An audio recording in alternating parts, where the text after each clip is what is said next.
¿Qué tal? Muy buenas noches, soy María Camila Orozco, bienvenidos. Esto es Sala de Prensa de Noticias Caracol Ahora. El COVID-19 que nos obligó a quedarnos en casa generó lo que se ha denominado la otra pandemia, la violencia intrafamiliar. En solo 3 semanas del aislamiento obligatorio que comenzó en marzo del año pasado, se registró un incremento del 142% en las llamadas a la línea 155 para reportar hechos asociados con este tipo de violencia. Y es que solo en Bogotá, entre enero y noviembre del año pasado, con cuarentena y restricciones, se atendieron 27.470 llamadas, casos de violencia intrafamiliar, solo en las comisarías de familia de la capital del país. Por eso, como una forma de luchar contra este flagelo, este delito que es el de violencia intrafamiliar, la Cruz Roja Colombiana ha diseñado unos refugios especiales para mujeres agredidas por sus parejas. Pero para hablar de este tema nos acompaña a esta hora de la noche Erika Cardona, ella es directora de Asuntos Humanitarios de la Cruz Roja Colombiana. Erika, bienvenida a Sala de Prensa. Arranco preguntándole por las cifras que ustedes tienen documentadas en cuanto a violencia intrafamiliar. Buenas noches. Buenas noches, muchas gracias por la invitación. Pues claramente, tras el aumento de la pandemia, hemos tenido sí un aumento significativo, sobre todo en las líneas que reciben las denuncias. Colombia, en cifras de feminicidio frente a América Latina, digamos que podríamos decir que hasta septiembre del año pasado tenía 445 feminicidios, y con relación a los países aledaños, digamos que esta es una cifra enorme, ya que Bolivia solo reportaba 83 casos, Perú 100, Venezuela 172, y en todo el mundo 1 de cada 3 mujeres es víctima de este flagelo. En términos de violencia intrafamiliar, pues el Código Penal colombiano tipifica este delito, y desde allí la Fiscalía reportó el año pasado más de 60.000 denuncias, con un aproximado de unas 200 denuncias diarias en este sentido. ¿Cuántas mujeres que han denunciado víctima de violencia intrafamiliar tienen otro componente, si ustedes lo conocen? Porque entendemos que este delito de la violencia intrafamiliar encierra otro tipo de violencias, la psicológica, la sexual, la económica. Claro, la violencia basada en género no solo es, digamos, que el golpe o la agresión, sino que tiene otros componentes. Es decir, tenemos efectos psicológicos, tenemos violencia económica, donde las personas y las mujeres tienen que entregar, por ejemplo, su salario, no tienen independencia económica, así estén trabajando.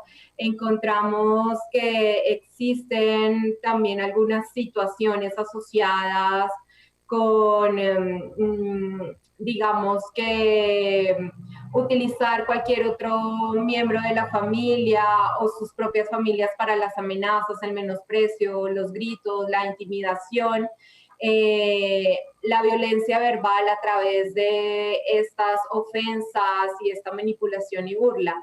Entonces son muchas situaciones las que pueden generar esta violencia, que no solo están basadas en el golpe o la agresión física. Erika, ¿cuántas casas de estas refugio? Y para los televidentes que nos acompañan esta noche, quisiera que nos explicara qué son estas casas refugio, cuántas hay, dónde están ubicadas. Bueno, las casas de acogida están de acuerdo a la ley 1257 del 2008, que propone una sensibilización y una prevención y sanción contra las formas de violencia y discriminación contra la mujer. Y en este escenario lo que se hace es que a través de una solicitud que hace la comisaría de familia, un juez de familia o un juez promiscuo municipal, solicitan esta medida de protección. Las casas de acogida son una medida de protección que deben determinar estos entes competentes. En el caso, por ejemplo, de las comunidades indígenas, lo debe hacer la autoridad indígena. Y directamente, si hacen una solicitud en la fiscalía, esta no tiene la competencia para dar esta medida, lo hace a través del juez de garantías, o del juez de familia, o el juez promiscuo municipal, o la comisaría. Esta medida de protección lo que busca es que las mujeres salgan del círculo de violencia, las mujeres y sus hijos, y puedan tener un escenario de protección, donde aparte de tener alojamiento, alimentación, logran entrar a un proceso de atención psicológica, a un proceso de acompañamiento jurídico, a un proceso de acompañamiento también con trabajo social, La medida está, digamos que establecida hasta 6 meses en este tipo de casas, a través de las cuales se hace una estabilización emocional, pero también una estabilización económica de las mujeres para que no tengan que volver a los círculos de violencia. Es decir, que en este ciclo de estos 6 meses se busca que ellas nuevamente vuelvan a tener, digamos que unos procesos y un proyecto de vida distinta que les permita comenzar de nuevo y no volver con sus agresores. Entendemos, Erika, que la ubicación de estas casas es reservada, pues en razón justamente de las personas que están allí, que corren peligro, que han sido maltratadas y ultrajadas por sus parejas. Pero ¿cómo puede una mujer ubicar estas casas? Usted nos ha indicado la ruta, que es a través de las comisarías de familia o a través de los jueces de familia, pero una mujer que en este momento está siendo víctima de agresión, ¿puede directamente acudir a la Cruz Roja para ser parte de este programa? Directamente en la Cruz Roja no, todo tiene que ser a través de los procesos de las líneas de atención, a través de la línea nacional Púlvora 155, a través de un WhatsApp que existe en Bogotá, que es el 300-755-1846. Las mujeres, digamos que allí exponen su caso, sobre todo en estas épocas de aislamiento, donde no pueden salir, donde no pueden acercarse a la comisaría o a la estación de policía o acudir a algún lugar donde puedan pedir ayuda. Hacen la comunicación a través de estas líneas, puede ser a través de WhatsApp o haciendo una llamada. Allí reciben la asesoría y el acompañamiento. Luego del acompañamiento que se hace allí, se hace todo el proceso de denuncia y pueden ingresar a las rutas de atención. Nosotros, como no somos un juez que pueda dictaminar esta medida de protección, no podemos recibir directamente el caso, sino que viene remitido y canalizado por las autoridades competentes para que puedan hacer todo su proceso de atención. ¿Cuántas mujeres tienen en este momento y cuántas han pasado a lo largo de la creación de estas casas de refugio, de estas casas alternativas para ellas? Bueno, nosotros en este momento tenemos habilitadas las casas de Cundinamarca específicamente. Tenemos 2 casas en Cundinamarca que tienen 60 cupos de estas casas para poder brindar la atención a estas mujeres y sus familias. Digamos que debemos decir que durante la pandemia hemos tenido cubierto este cupo y ha sido en algunas ocasiones necesario acudir a otras estrategias de atención para poder brindar la atención a las mujeres que lleguen a tener dificultades en este proceso de violencia de género. En Bogotá existen varias de estas casas también que reciben en promedio 30 a 60 personas con sus cupos y lo que hemos tenido durante lo que llevamos en este recorrido de atención de casas, nosotros iniciamos este proyecto en Cundinamarca en el año 2016, muy de la mano de la Secretaría de Gobierno del departamento. Con la gobernación hemos trabajado en la creación de estas casas y con la Secretaría de la Mujer. Y allí lo que hemos hecho y lo que hemos llegado a atender en Cundinamarca es más o menos durante el tiempo de estadía, de funcionamiento de las casas, hemos atendido más de unas 1000 atenciones en promedio. Si tuviéramos que hablar, Erika, de reincidencia, porque es un delito muy difícil, digamos, de erradicar, sobre todo porque hay mujeres que regresan, hay que decirlo, es una realidad, a sus hogares por sus hijos. Veíamos en Noticias Caracol muchas de las historias de mujeres que decían, aguantamos y soportamos estos tratos crueles por nuestros hijos, una de ellas con 5 muchachitos. En caso de reincidencia, ¿qué tanto es, digamos, el índice de personas que reingresan a estas casas por las mismas circunstancias? Bueno, realmente el índice de reincidencia no es muy alto. Creo que el proceso termina siendo muy exitoso porque lo que busca el proceso es empoderar a las mujeres de sus capacidades, competencias, habilidades y que realmente no vuelvan a un círculo de violencia, lo cual no podemos controlar y puede llegar a pasar. Sin embargo, también hay que entender que la decisión es autónoma del ingreso a estas casas y no todas las mujeres toman esta decisión en una primera fase. Los círculos y los ciclos de violencia generan que permanentemente las mujeres reincidan en el círculo de violencia. Lo que pasa es que tenemos una primera agresión, tras esa primera agresión hay una etapa o una meseta de reconciliación donde el agresor siempre va a estar solicitando disculpas, pidiendo perdón, llegando con los chocolates, el regalo, esto nunca va a volver a pasar, nuestro hogar no se puede terminar, no quiero separarme de mis hijos, la mujer perdona y vuelve nuevamente la agresión. Estos círculos son continuos, se incrementan con el tiempo. Cuando la mujer toma la decisión de denunciar estos círculos de violencia, de salir de ese círculo de violencia, lo que hacemos es hacer un proceso terapéutico que permita que ellos entiendan que no pueden vivir tras este círculo de violencia. Y se les da una de las medidas de protección que son estas casas.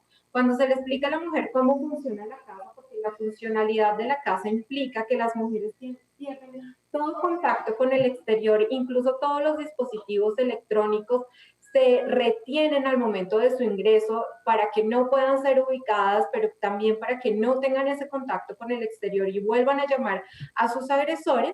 Y este ejercicio hace que claramente ellos decidan tomar la iniciativa de ingresar al programa.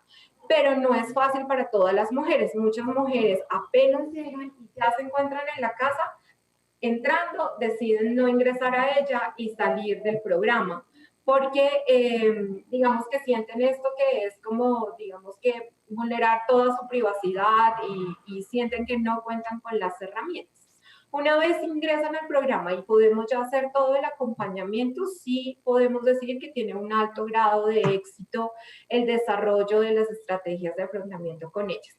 Sin embargo, si existe un porcentaje que tratamos de que sea el mínimo, podríamos estar hablando alrededor de un 10% tal vez de mujeres que puede hacer que no vuelvan con su agresor, sin embargo que vuelvan a repetir o replicar un ciclo de violencia con otra persona distinta.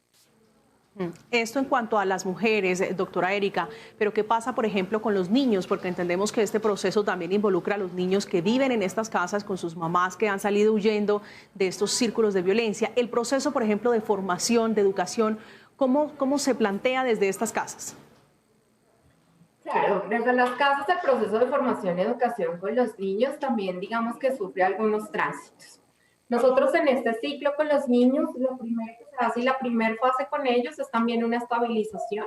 Además, porque muchos de estos niños también llegan siendo víctimas de violencia y de abuso sexual. Entonces, luego de hacer este proceso de estabilización, de entender por qué están allí, por qué, digamos que dejaron su agresor, pero también de entender toda la situación que está afrontando su mamá, principalmente, que puede tardar del primer al segundo mes, logramos luego de ello hacer una vinculación escolar nuevamente. Donde tenemos ubicadas las casas, buscamos que puedan acceder nuevamente a un cupo educativo y a través del acompañamiento empiezan nuevamente a acceder a nivelarse y a estar en el colegio.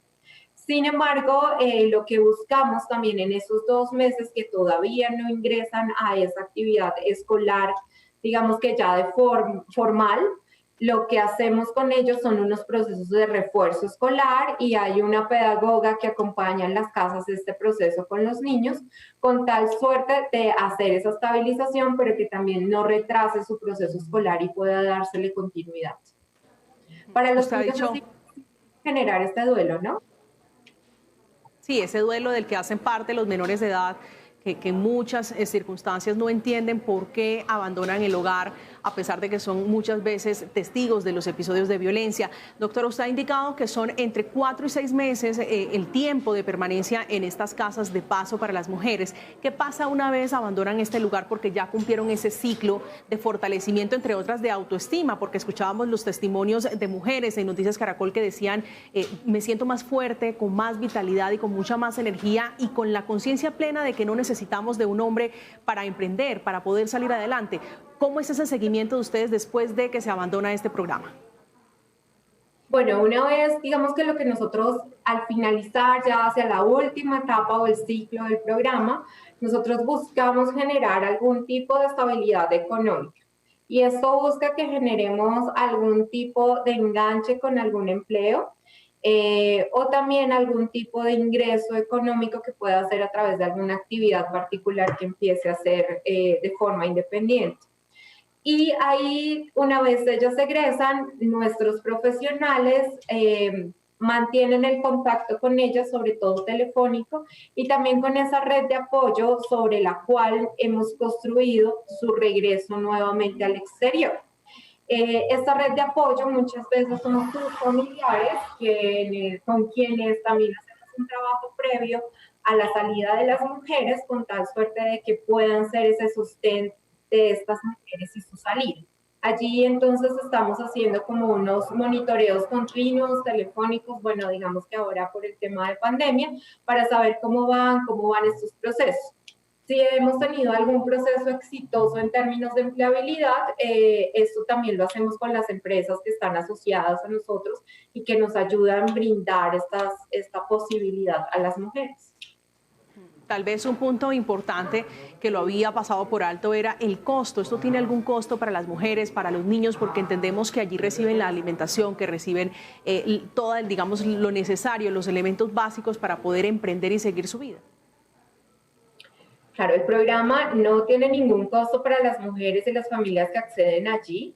Lo financia 100% la Gobernación de Cundinamarca y la Cruz Roja, donde a través de un convenio de asociación ambas partes ponen recursos económicos para su operación y para lograr el mantenimiento. ¿Qué servicios prestamos? Claramente el alojamiento, todo el acompañamiento de los profesionales, se entregan los kits de aseo, muchas mujeres y niños en el marco de cómo haya sucedido la última situación de violencia, salen de sus hogares sin ningún tipo de vestuario, sin ningún tipo de elementos. Todo esto es entregado allí para que puedan, digamos que, recuperar sus proyectos. Doctora Erika, tal vez una pregunta final y es su satisfacción al frente de este programa de la Cruz Roja Colombiana, y si nos pudiera compartir tal vez alguna experiencia, un caso de éxito que sea el demostrar, por decirlo de alguna manera, para las mujeres que en este momento están viviendo algún episodio de violencia y que nos estén viendo. Bueno, realmente nosotros desde el año pasado venimos liderando una campaña en razón a todo este ejercicio que hacemos en las casas y el programa como tal. Y no es normal vivir con miedo, no es normal vivir con miedo, ha sido un hashtag que hemos venido replicando y hemos tenido que hacer un libro de relatos donde hay muchas de esas historias de las mujeres para contarle a las otras mujeres que siendo esto una situación que pueden estar afrontando, pues no es normal y que es muy importante y necesario que denuncien en caso de que sientan que haya un proceso de agresión contra ellas. Yo quisiera contarles que en este ejercicio ha sido muy gratificante ver, por ejemplo, aquellas mujeres que llegan después de haberlo perdido todo, con 2, 3 niños embarazadas, donde los niños tampoco, digamos que tenían un retraso de lenguaje, de emocionalidad, lograr ver al final del ejercicio cómo sale una mujer con un niño recién nacido, pero con otra capacidad de afrontar la vida, los niños, digamos que adaptados a un colegio y con un desarrollo del lenguaje distinto a como han ingresado, y poder saber que a través de alguna iniciativa productiva que fue enseñada en este lugar, pues ahora tiene un sustento para sus hijos. Digamos que estos son este tipo de casos que marcan la diferencia y que por los cuales da sentido y esencia hacer este trabajo, y a la misionalidad de la Cruz Roja, que finalmente es aliviar y prevenir el sufrimiento humano en cualquier circunstancia. La doctora Erika Cardona, directora de Asuntos Humanitarios de la Cruz Roja Colombiana, hablándonos de estas casas especiales, casas refugio que existen desde el 2017 para mujeres que son víctimas de violencia intrafamiliar, de todo tipo de violencia en el marco familiar. Doctora, muchísimas gracias por acompañarnos, por compartir la experiencia con los televidentes de Noticias Caracol Ahora, de Sala de Prensa, la experiencia al frente de este programa tan importante, sobre todo en estos tiempos donde se ha exacerbado la violencia contra la mujer. María Camila, muchas gracias por esta oportunidad, muchas gracias por poner en escena y en escenario esta problemática tan importante, y aquellos que necesiten denunciar, pues que recuerden que a través de la línea 155 a nivel nacional, y si están en Cundinamarca marcando el 749-1027, pues pueden encontrar ayuda. Hacemos una pausa, inmediatamente regresamos con el radar. Ya volvemos, esto es Sala de Prensa de Noticias Caracol Ahora.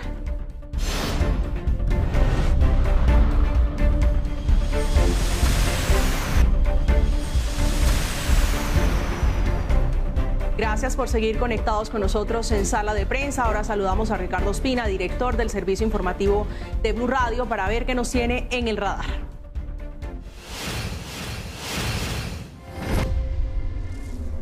Hola, muy buenas noches. Hoy entra en el radar aquí en Sala de Prensa en Noticias Caracol Ahora el plan de seguridad para el traslado, la llegada y la disposición y almacenamiento de las vacunas contra el COVID-19. Una vez finalmente se logre conocer una fecha exacta y se dé vía libre al más ambicioso plan de vacunación que ha tenido el país.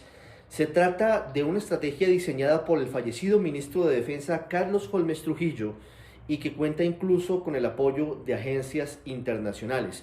Hoy se han conocido detalles de esa iniciativa. Entre otras cosas, la operación se llamará San Roque 2 y por disposición del presidente Iván Duque formará un trabajo conjunto y armónico, el ejército con la policía. Es decir, aquí no van a operar de forma separada, sino que lo harán de forma conjunta y muy coordinada para garantizar todo el proceso, que no es sencillo, que es el proceso de llegada al país de las vacunas, del transporte a las bodegas del biológico, de la llegada a los ultracongeladores y de la disposición a cada una de las ciudades y departamentos del territorio nacional. Además de ello, el Ministerio de Defensa reveló que se cuenta con un puesto de mando unificado encabezado por el ministro de Salud, Fernando Ruiz, para que tan pronto lleguen las vacunas entre en operación este plan que ha sido diseñado minuciosamente para evitar que los delincuentes se aprovechen y terminen eventualmente robando algún lote de los biológicos.